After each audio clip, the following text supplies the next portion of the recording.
Hello and welcome to my video, Jack-o'-lanterns.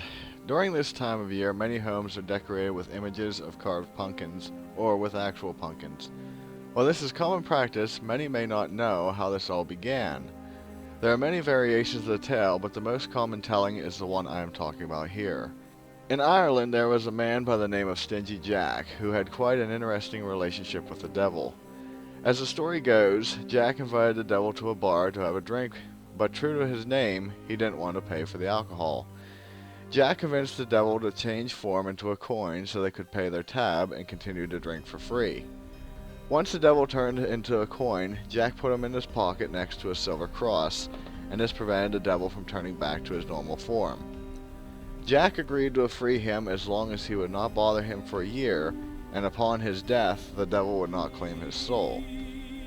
Later on, Jack knew his time of being left alone was growing short, so again he tracked down the devil with a plan in mind. This time he met with the devil at a fruit tree and asked him to climb it in order to retrieve a piece of fruit.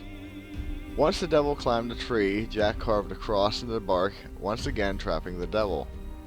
It was at this point that Jack insisted the devil leave him alone for 10 years in order to secure his freedom.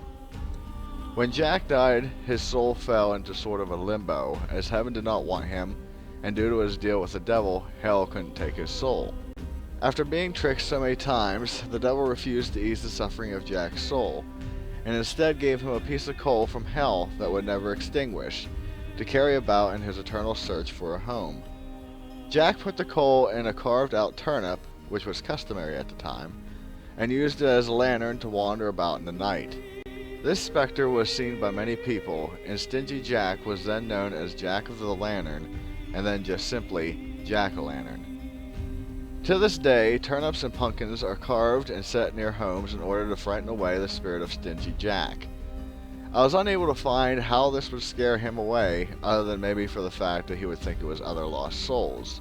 The closest thing I could find to an answer here is that in the 17th century, jack-o'-lanterns were a common term used for the phenomenon known as ignis fatuus, or fool's fire, which were commonly seen near swamps.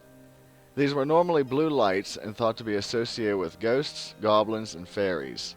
The practice of carving scary faces in pumpkins and turnips started as a trickster's way of scaring unwary travelers. The idea was that anyone walking by would see the scary glowing face and become so scared they would fall into hysterics. So with that, be safe, and I'll see you in the next one. Later. Oh yeah, and happy Halloween.